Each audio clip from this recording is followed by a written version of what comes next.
Good evening and welcome back to my vinyl channel. This is the top 10 most essential jazz albums on vinyl. Now, a big fan of jazz and I love listening to jazz recordings. And jazz recordings on vinyl is something quite special. It's just a wonderful listening experience. You just really get to appreciate the music a lot more. The artistry is absolutely fantastic as well. Musicianship also, and a jazz recording is on vinyl. Just you feel, very close to the actual time it was recorded. So I think it definitely is something useful, to collect. And this is my recommended top 10 most essential albums that you should have in a jazz collection. Alright, so the first recording is that of Count Basie. Count Basie, the album The Atomic Mr. Basie. E equals MC square. The Count Basie Orchestra with the Neil Hefti arrangements.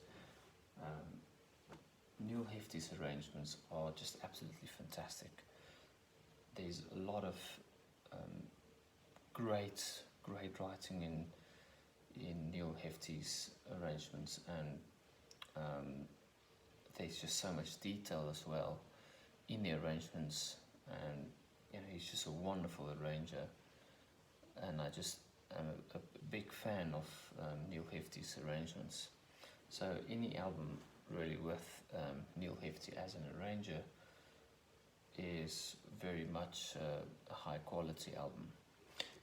Count Basie obviously recorded this one a little bit later in his career. Actually, he's more known in the 30s, obviously with the jazz era or the big band era in the 30s. It was obviously a very big thing in the 30s, was the big bands. This album he recorded in the 50s, 1958. And that was a time where big bands were, I think, under pressure because of the movement of bebop in the 40s, and in the 50s it became the cool jazz era, West Coast jazz, and then late 50s modal jazz. So very much big bands had to really think of something to keep it alive and keep it fresh. And with this album, this is, I think, one of Count Basie's best albums. So I want to share some of the tracks here. Some of the tunes are very nice. The Kid from the Red Bank, Neil Hefti song as well, very nice tune. And Splanky, it's a wonderful, wonderful tune. Flights of the Foobirds, really interesting piece of music as well. Side B, some of the great ones. Fantail, for me, it's a very, very nice tune. And Midnight Blue, of course, classic. This is a really wonderful album, and I think also Downbeat rated as one of Basie's best recorded albums. So countless albums you can find with Count Basie, but I think Count Basie, an essential big band artist. If you don't have a jazz collection, big band albums are always a very good start. So, and it's the big band is just this classic jazz setup, and it's just always nice to listen to big band music. So this is highly recommended.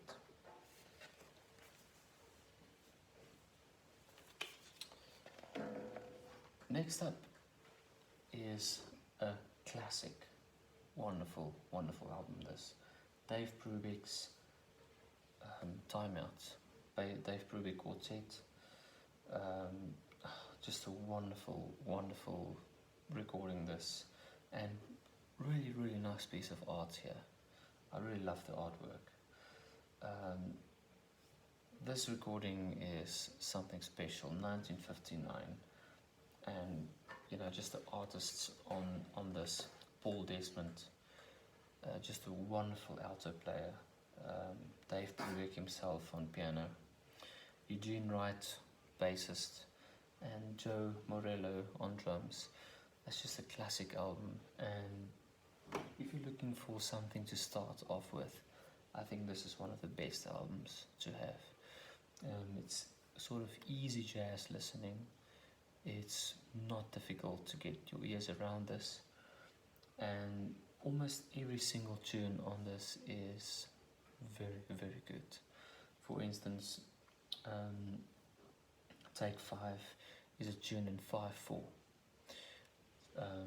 One of the best known, most well known 5/4 jazz tunes in the repertoire. And I think if a 5/4 tune comes up, people always think of Take 5. Then Blue Rondo a la Turk, for me, is a great tune. Dave Pruitt actually plays around with time signatures there, so lots of multiple time signatures in that, and interesting time signatures, sort of two different time signatures at once, basically, in that song. Blue Rondo a la Turk, it's a very, very nice tune. Then Strange Meadow Lark as well. One of my favorite ones is, of course, Everybody's Jumping. That's a really, really nice tune. Cathick's Waltz. Yeah, it's just every single tune on this is a classic, and especially side A is wonderful to listen to, and this is, a classic, and this is a must-have.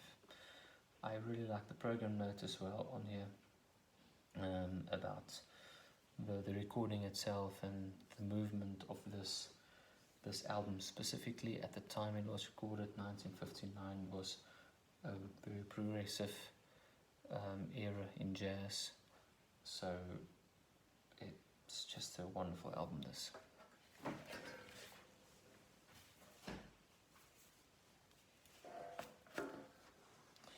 And we're sticking with Dave Pruitt.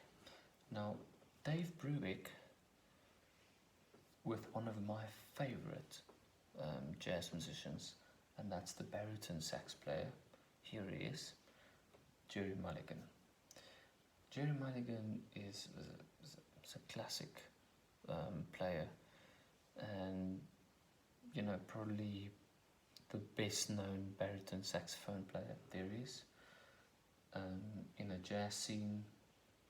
This is a live album, live at the Berlin Philharmonie.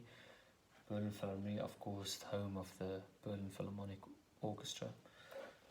And just quickly to open up this one is some of the tunes here are absolutely wonderful. Now this is an album I think is a little bit more intense.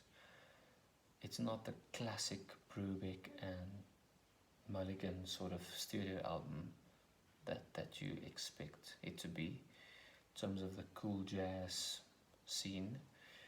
But still, I think it's really, really, really nice to listen to.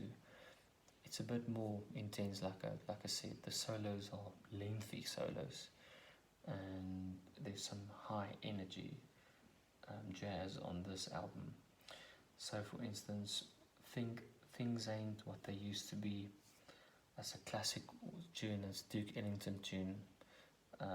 It's just a wonderful tune. I love that tune.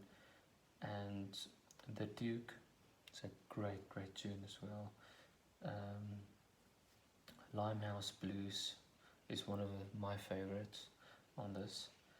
And St. Louis Blues, of course, the classic St. Louis Blues. Lullaby de Mexico is also really, really wonderful lullaby. Basin Street Blues, one of the classic jazz tunes there is, and of course Take Five. Take Five is a classic tune, very big tune. So yeah, I think this is a wonderful, wonderful album, and definitely must have in a collection. So yeah, very nice program notes about this project. And Jack Six is on bass, and Dawson on drums. So Alan Dawson, of course, the drummer, which is part of the Dave Pruitt trio, and Jerry Mulligan is obviously the fourth person in that. So that's a jazz quartet. So great album, this CBS Records.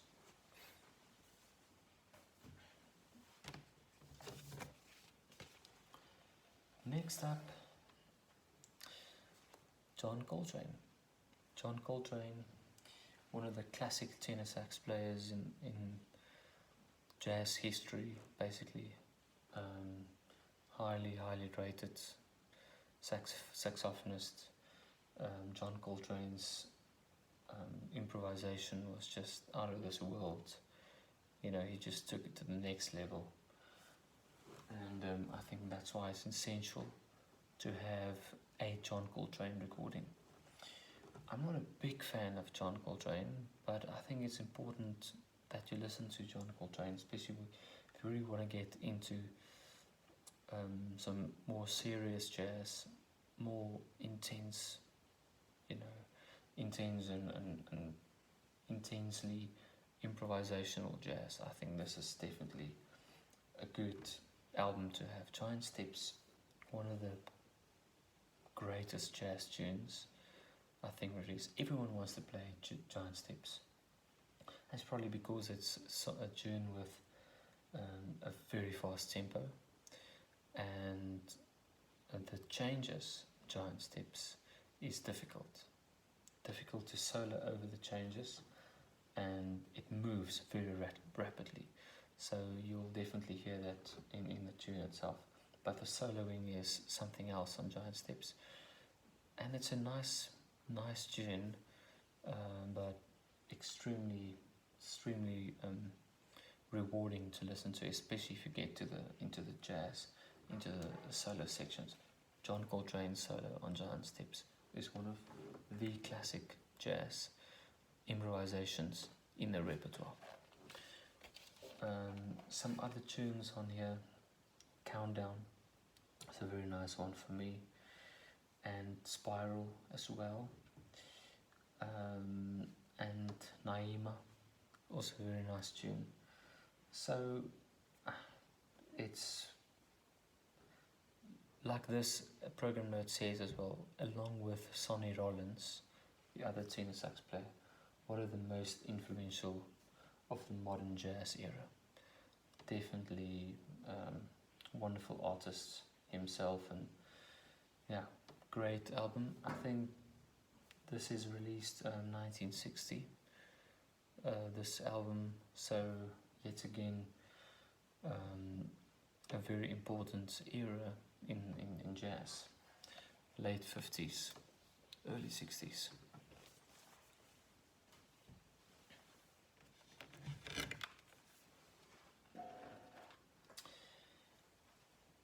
I think this album probably doesn't need any introduction.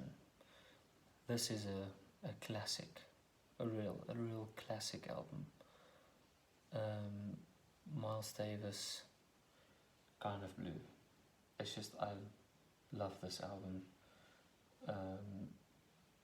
This was one of my first albums I've ever owned, jazz albums, and it's just still is one of my favorite albums there is. Yeah, I absolutely love this album. I think what's important about this album is that era in which it was recorded. Modal jazz was a new sort of development, and Miles Davis mastered that. This is an essential album because of the tunes on this album and the personnel. Now, we just talked about John Coltrane. He features on this album.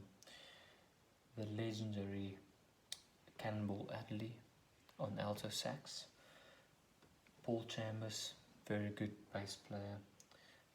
James Cobb, wonderful drummer. And of course, the influential Bill Evans was one of the iconic jazz pianists at the time, or from there on. You know, he was becoming a great jazz musician. Wynton Kelly as well. So yeah, it's an amazing lineup, this. And the tunes on this is amazing tunes, really. Wynton Kelly, the pianist, features on Freddie Freeloader, and Bill Evans features on all the other tunes. So What, probably the most well-known one out of this whole collection. Miles Davis's trumpet solo on So What is still today one of the most well-known trumpet solos. It's one of the most played transcribed trumpet solos in the repertoire. Blue and Green is a beautiful ballad. It's just so well orchestrated by Bill Evans. You know, his solo in Blue and Green is just phenomenal. All Blues, a wonderful 6/8 tune. It's just so well composed, and wonderful Miles classic Harmon mute trumpet sound. It's just wonderful to listen to. Flamenco Sketches finishes, also another ballad.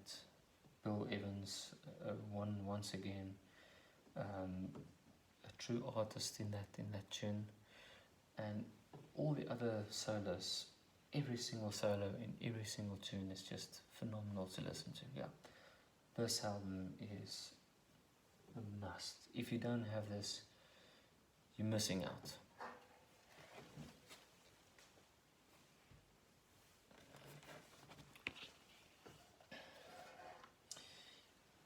Now, another saxophonist, and that is Paul Desmond. Paul Desmond was famous for recording and playing with Dave Pruitt. He's a classic saxophonist, an absolute inspiration, Paul Desmond, basically, and one of the finest alto players that you will find in jazz history. For me, this is a great album because it's a lot of bossa nova tunes, and in terms of jazz repertoire, bossa novas are always very nice to listen to. It's always fresh and rhythmically very rewarding, and there's some very nice tunes on this album. Paul Desmond's playing for me is just so fresh and light in a way. It's not too hectic actually. It's just very classic in a way. Cool jazz extravaganza. It's Paul Desmond. So he was a wonderful player with a beautiful tone and wonderful articulation. Actually, it's a very clear playing. So Bossa Antigua is one of my favorite tunes. Another one that's very good is Samba Cantina. It's a samba tune. So Latin music is obviously featured on this album. Then Alianka is a very nice tune actually. Another a classic, The Night Has a Thousand Eyes. Yeah, very nice album. A little bit more easy listening, but especially at night with a nice drink in your hand, it's a great album. Jim Hall features on this album, one of the classic, classic jazz musicians of his time. So yeah, Jim Hall, guitarist, wonderful player. Gene Wright on bass and Connie Kay on drums. Another jazz quartet, but wonderful recording.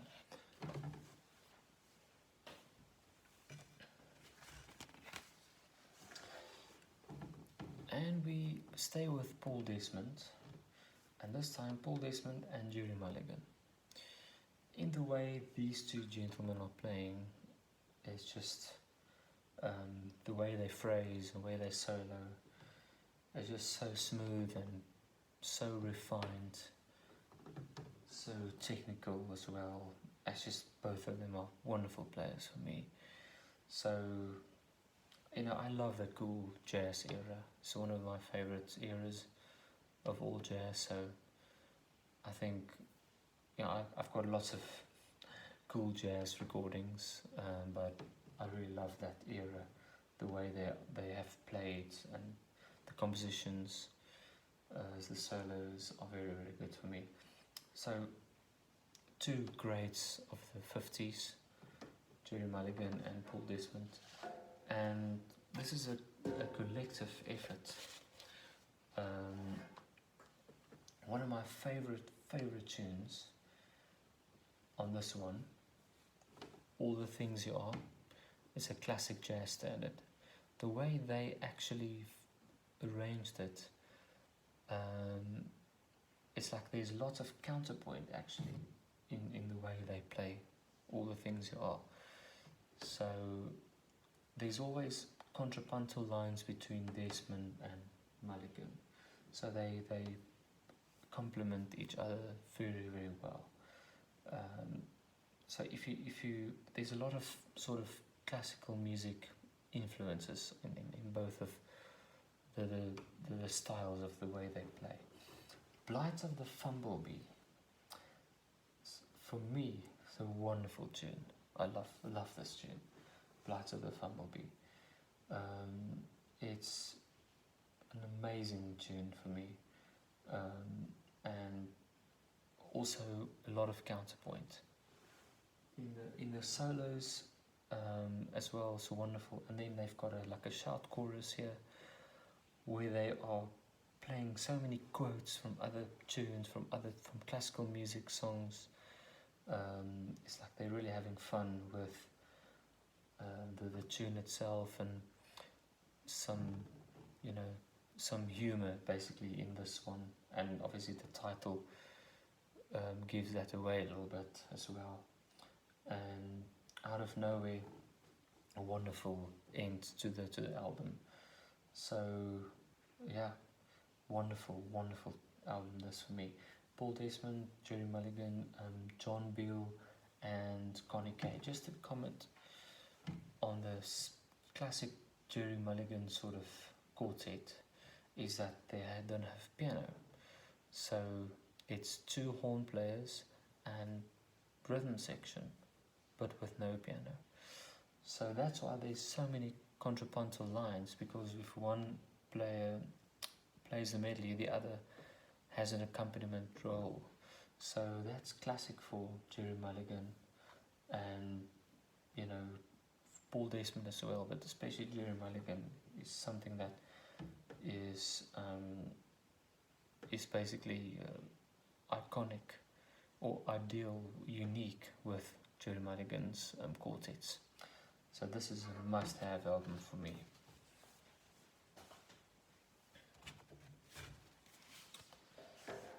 Okay, now we're back at the big band music.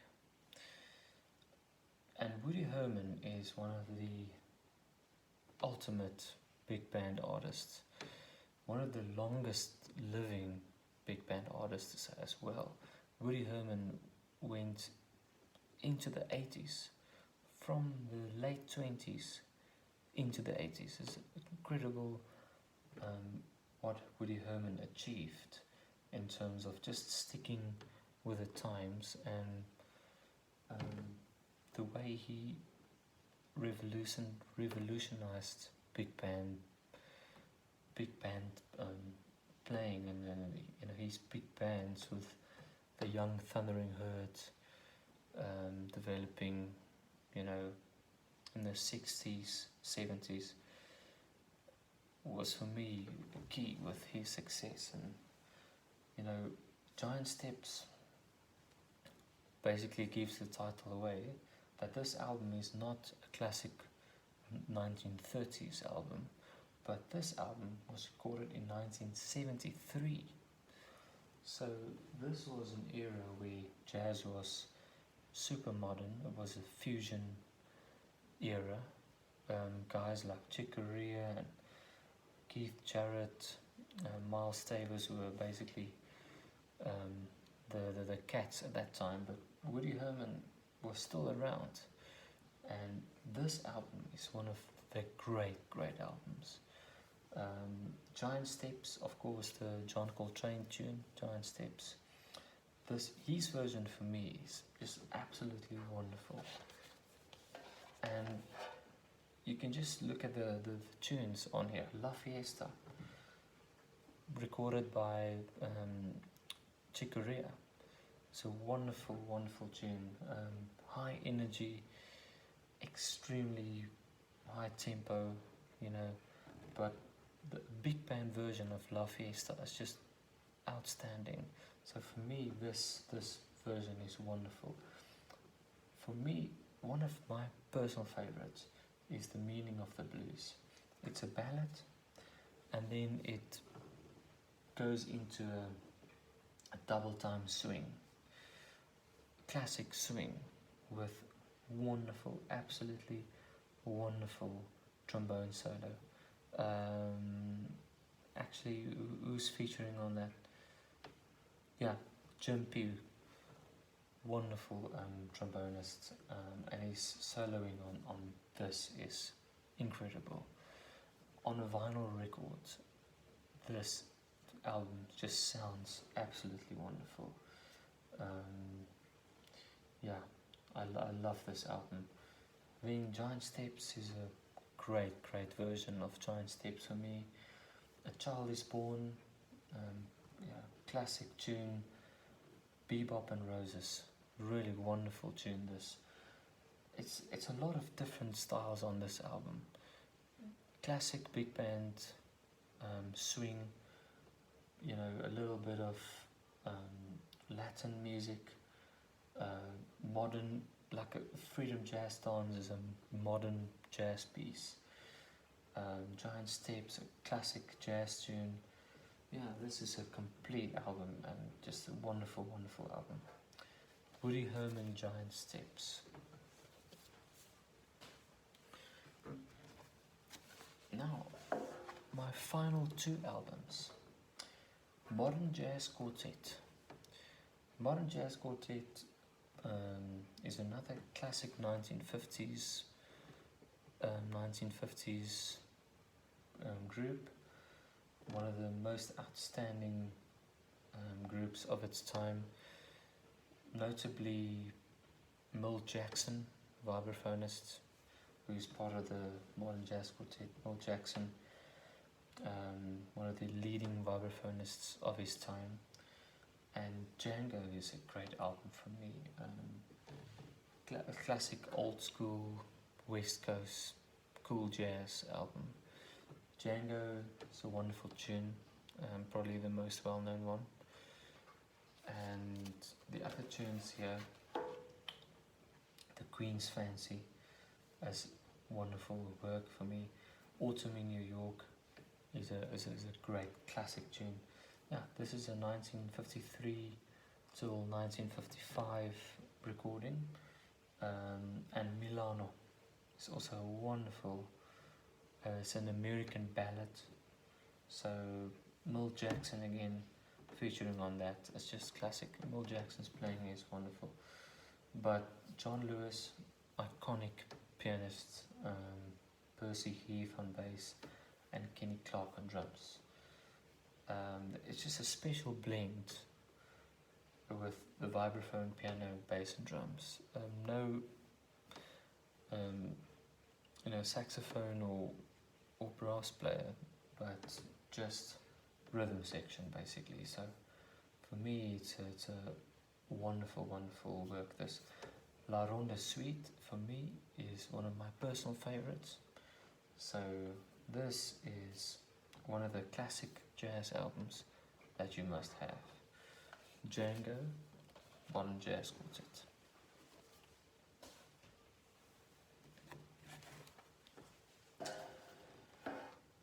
The final album, and that's Steps Ahead. Now we're getting into modern jazz. This album was one of the great albums in the 1980s. Steps Ahead is probably my favorite fusion jazz band, next to Yellow Jackets. So Steps Ahead is one of the classic jazz groups of its era, and I think it's because of the personnel, the musicians in this group are outstanding. Michael Brecker, phenomenal tenor sax player. Peter Erskine, one of the most amazing drummers of his generation. Eddie Gomez, a fantastic bass player, upright bass player. Mike Maneri, I think probably the brain behind Steps Ahead, composed most of the compositions. Mike Maneri, vibraphone player. I think Mike Maneri for me is one of my favorite vibraphone players. And Elaine Elias, the female pianist, as a wonderful, wonderful pianist. She was introduced in this album, so she joins Steps Ahead with this album. This is their second album, but is their first album under the name Steps Ahead. They first released an album called Steps, and then Steps Ahead, but this is a classic Steps Ahead album. There's Peter Erskine, Elaine Elias, Eddie Gomez, Michael Brecker, and Mike Maneri. One of my favorite tunes is Pools. Pools is a classic modern jazz piece, high energy. The solos are outstanding. All the solos here, it's just wonderful. Don Grolnick, the composer for that. Islands, this is my favorite tune, Islands, and I think is, in terms of the melody and the harmony and the structure of the piece, it's the best to listen to, actually, Islands. I think the solos on Pools are more intense, but Islands is I think a more complete listening experience for me. Extremely well written piece, amazing piece of music. Loxodrome, Eddie Gomez featuring on that, he composed that piece as well. High octane energy piece, modern piece, both sides of the coin. Michael Brecker's composition. Skyward Bound, beautiful ballad, absolutely beautiful song. Northern Cross, Peter Erskine composed that, and it's quite rhythmic.